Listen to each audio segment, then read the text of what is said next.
Opposition parties in the city of Tshwane have expressed concern about the municipality allegedly missing the deadline to hand over its financial statements to the Auditor General of South Africa, despite numerous extensions. So it comes after the Auditor General made an adverse finding against the municipality, placing its irregular expenditure in the previous financial at 10 billion rand. So meanwhile, the city of Tshwane says its Audit and Performance Committee recommended that the city postpone its submission date.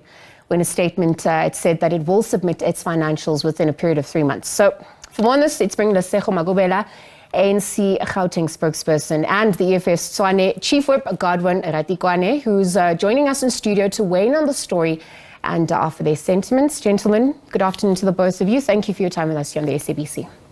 Good afternoon, Lizelle, and good afternoon to the viewers. Lesego, let me start with you. I want to look at this point, the causes of concern, perhaps from a public finance management point of view. What's coming to the fore? Well, we have seen this movie before. Yeah. Remember, they missed the deadline in the previous financial year. They gave the same lame excuses. And what happened? What they submitted, the Auditor General, after going through their books, said that they cooked the books. They submitted falsified financial statements. The statements that they submitted to the Auditor General were not reflective of what was happening in the bank account. The Auditor General also further said that there's 10 billion that they could not account for. So the Democratic Alliance Action SA-led municipality in Tshwane, if people want to understand what is the Moon Pact that the DA speaks about, and its ripple effect on the people and how it has affected businesses, livelihoods, and the people, you must go and look at Tshwane. Look at the state of Tshwane where it is. Another thing which we find that the media is not even speaking about, perhaps maybe it's because it's the DA Action SA-led municipality that you are not speaking about. International credit rating agencies came to the city of Tshwane twice. And the last time they came, they put Tshwane at junk status. They rated them junk status, meaning the city of Tshwane can't borrow money from any financial institution because these international credit rating agencies went through their books and realized that we are dealing with a collapsed municipality which has the courage to be able to falsify its documents. In the previous financial year, when they could not submit these financials, they blamed it on a black professional called the CFO. Guess what? He's not there. Who's the excuse now? Who's the fall guy? And how this thing is reported, if it was the ANC-led government, and I'm sure you are not even calling us to say, oh, you just got clean audits in the Gauteng government in all your departments. But if it was us, you were going to punch in holes on the fact that international credit rating agencies have come and rated the capital city of our country junk. You are going to put holes that a sitting government Action SA DA-led municipality was unable to explain 10 billion. They still cannot explain it. And I can tell you that the hole is even bigger than it was. When they were governing through the vote of the EFF, there was a 12 billion vote, which costed Solim Simanga his job. Randall Williams, the previous audit finding costed him his job, but he's still in council. And these are glaring issues because we are concerned because we saw this movie before, but our biggest worry is that there's no water in Soshanguve.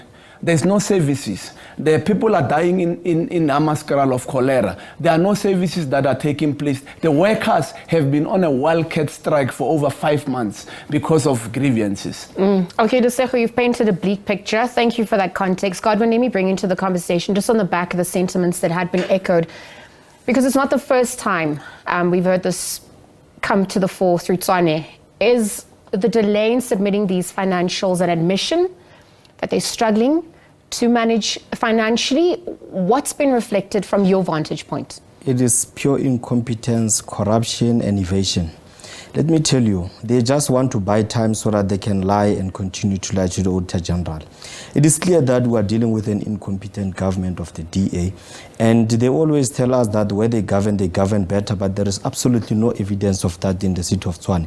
There is pure mismanagement of the strike. Currently in Tshwane, we are sitting in dark. Apollo lights, street lights are not working. We don't have robots that are working, repaired. We don't have roads that are being repaired on a daily basis.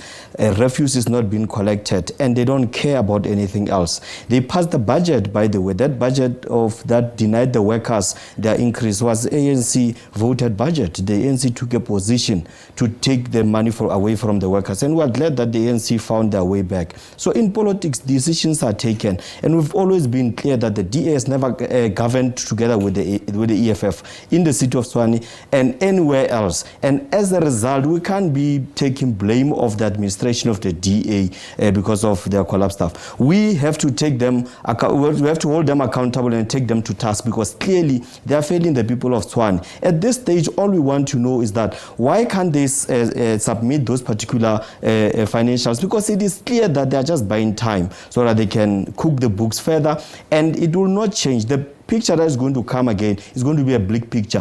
And the Auditor General also must not be too lenient, because he is dealing with criminals here that can collapse the capital city of South Africa. So why should you be lenient to those kind of people who have shown you in the past that they can lie on their face clear, and you can't even deal with them? You can't give them extensions, because it's like you are just condoning all the wrong things they are doing. So we want them to give the workers increases. We want them to make sure that the strike is over. We also want them to leave power if they can't get those demands done. And if they can't also be held accountable and they become evasive, at least let them vacate power. And Action SA must also come out clear, because we are dealing with a lot of Mickey Mouse parties that are not having any ideological position on matters. They are being hoodwinked by whiteness that is reigning in the DA, and they are falling for everything. So whatever the DA is saying, the Action SA cannot even fault it. They just have to move along with it. So we'll obviously afford them right of reply to explain their side of the story at this point. But Lesego, let me bring you back into the conversation, because we now need to explore possibilities and probabilities going forward. And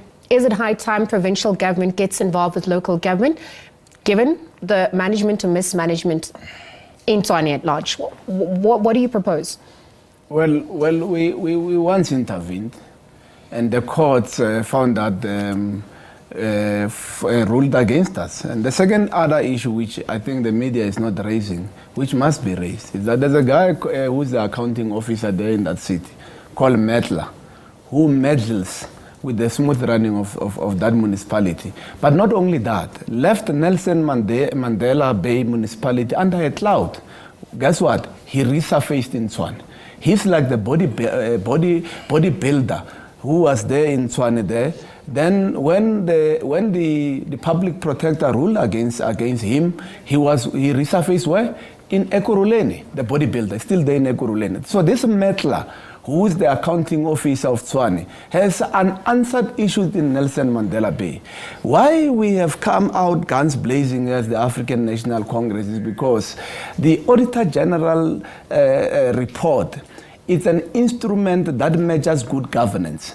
If people cannot meet a deadline, and if people are doing it more than 3 times now since the DA took over, and I think we have a right to say this, because when we ruled Tshwane, we ruled Tshwane and submitted our financials on time. But secondly, when we handed over Tshwane to the DA-led EFF municipality, we left them with a surplus budget. The 2015-2016 financial year statement says that.